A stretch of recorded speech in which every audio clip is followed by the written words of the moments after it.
Hi. Hello. Welcome to another episode, another edition of Weekly Brunch. It looks like I had a little malfunction. I thought that my intro was going to come in. Maybe that's a sign to start a new intro. But despite that, welcome to another edition of the Weekly Brunch.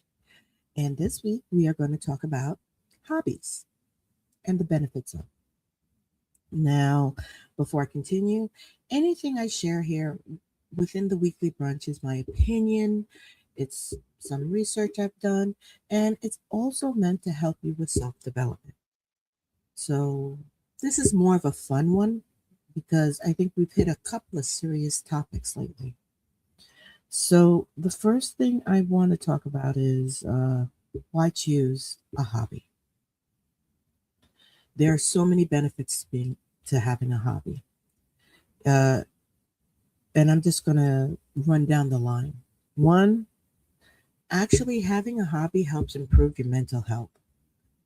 No matter how minor or major your mental health could be, having something like a hobby, crocheting, sewing, candle making, only to name a few, even walking, can help you de stress and put you in a much better mind frame.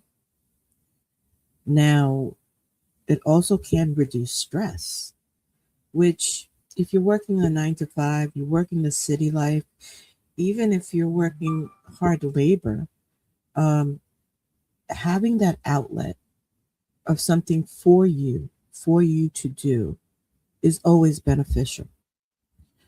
It helps you relax. Trust me, I understand when you have a full day of work and you have been doing a lot of peopling and adultering. Well, let me pronounce that correctly. Playing adult, it could be quite stressful. So this helps you de-stress and relax so you can have actually a sound night's sleep. Um, it boosts your mood. It makes you happier. Hobbies usually entail you doing something with your hands, which actually helps you. It actually helps you become more confident in yourself. It assists with your self-esteem. Um, Sometimes, depending on the hobby, it can help you make social connections with others. Um, it helps you with regulating your emotions.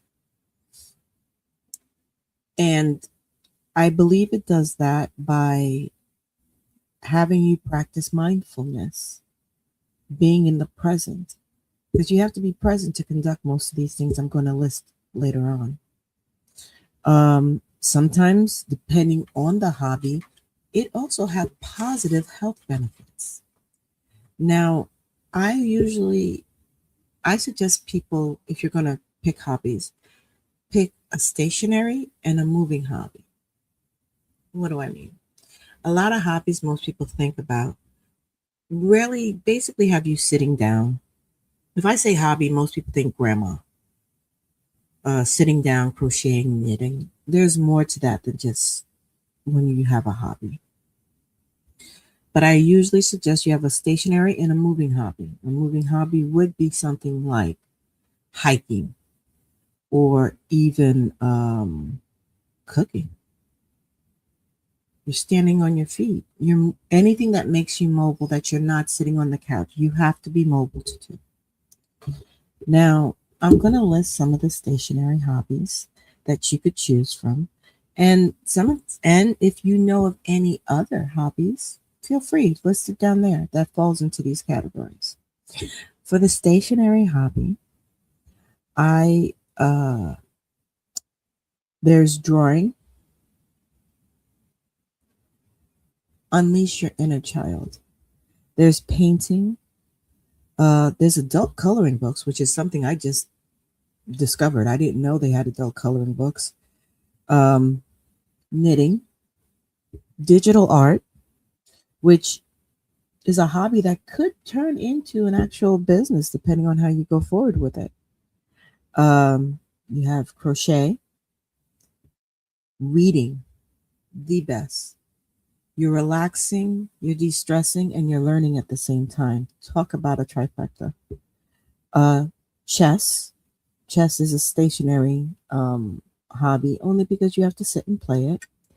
Writing, and that's only to name a few of the stationary hobbies.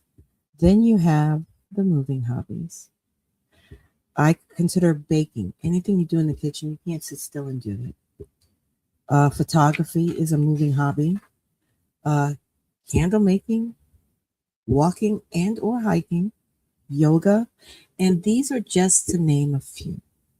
Now, what hobbies do you have? What hobbies intrigue you? Does your hobby help you relax or does it stress you out? And this is something that most people don't understand. Can you make your hobby a business? Except for maybe one or two of these things, and that's debatable that I've listed, you always have that opportunity to have a hobby. So, share. What hobbies do you have? Or if you don't have a hobby, let's do it this week. Let's share this week and find out and look into what intrigues you. I know it's Easter Sunday and happy Easter to all who celebrate. And I know many people have to go out there and tend to family. So this is a very short one today. Have a safe and happy Easter for those who celebrate. And I'm not sure, but for those who celebrate Passover, happy Passover. Until next week, I'll catch you on the next one.